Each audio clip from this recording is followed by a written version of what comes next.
Here's what's going on with the Iran situation that no one else is telling you.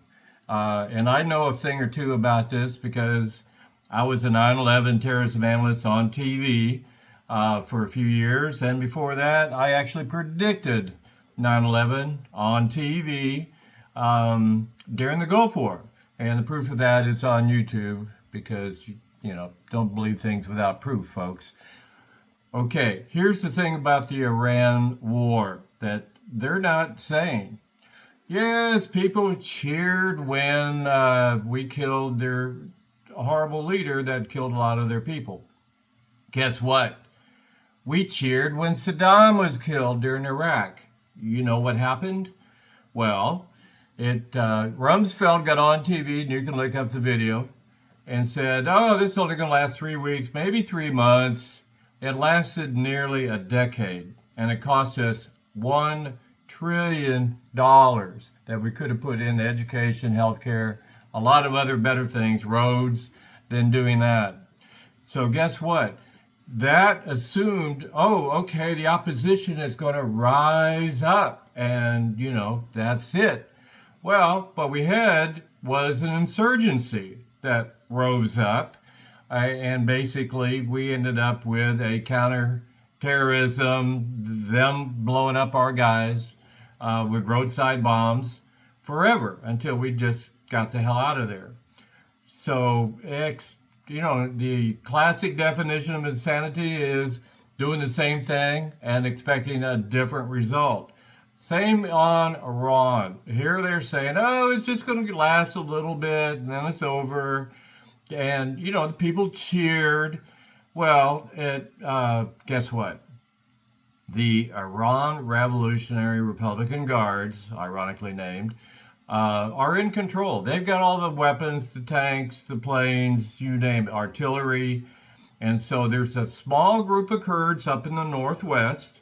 They're only about 10-15% of the population. They only have light weapons, no artillery, no gun, no jets, tanks, etc.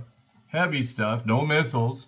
So you think they're going to beat them back? You've got to be, living on LSD, which our administration did when Israel was the one that provoked this war and said, we're going. And, join us. Instead of Trump saying no, the tail wagged the dog, and here we are. And so right now, Israel just bombed all the oil refineries and storage in Iran, which made Trump mad. Well, you should have coordinated here, because what's that going to do?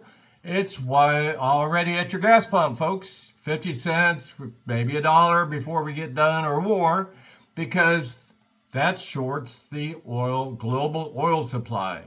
Presidents don't set prices on oil. The global market supply demand does, right? But they can't influence it. And when you bomb and destroy a bunch of oil supply, plus the Strait of Hormuz has been blocked, so you can't get 20% of the world's oil coming through there flowing.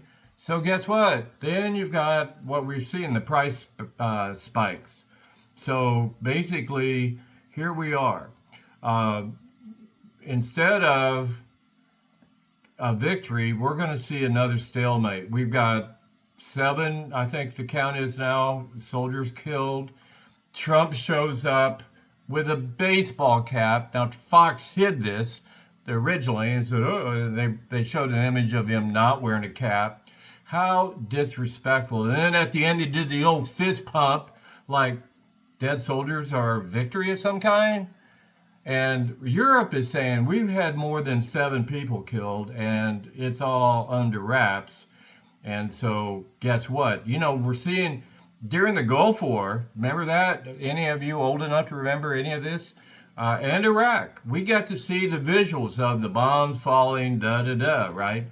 We're not seeing that. Oh, you're seeing a little bit, yeah, but not the real McCoy. Israel will throw you in jail for publishing any video that Israelis show of the bombs hitting Israel. So guess what? Oh, we're assuming, we're pounding them, we're not getting nothing back. Couldn't be further from the truth. So guess what? There's not going to be regime change. The new leader, after they killed stupidly the one guy, the head Kamani, I mean, yeah, he was an asshole, but he thought getting a nuke was a sin. No, you can't do that. We'll enrich to a point, but we're not going to do a bomb. Well, the sun is not going to be that stupid and want to now enrich because Trump blew up the Obama agreement where they stopped enriching. They were enforcing it once in his first term. Trump blew that up. They started enriching again. You know, by the way, there's an old video of Netanyahu back in 1986 claiming Iran is 2 weeks from a nuke. 2 weeks for what? Since 86? How many? 40 years? They're 2 weeks from a bomb. So that was a lie. It's all based on lies. A lot of people are being killed because, you know, the schoolgirls, turns out it was an American weapon that hit the school. Did they not do any research? This war wasn't even planned. You don't go into a war without a plan. He did. Oh, okay, we'll just have a war. No plan. Not even a plan of what you do after you win the quote thing, if you did. Bush found that out after he defeated Saddam. We didn't have a plan for post, victory Iraq, and it went to hell in a handbasket. We're not going to have a victory here, folks. I mean, live in your delusions that it's going to all rise up. We're going to win again. You've been lied to again, and you fell for it again, and you're going to pay for it again. All the weapons that are being used. In fact, the Iranians, they're not dumb. They're using up our patriots with a bunch of, small drones that can get through and do a lot of damage. And once all those are used up within, the next week or two, then, boy, there's nothing stopping them from hypersonic missiles, drones, even the cheap $20,000 drones, wiping out our $1 billion radar system. So now we can't track missiles, planes, nothing. With one little cheap drone. Oh, guess what? After 4 years of Russia pounding Ukraine and the drone war going on there, our military had no drone plan to protect our bases in the Middle East. Is that called military intelligence? Not. So this is going down as a shit show.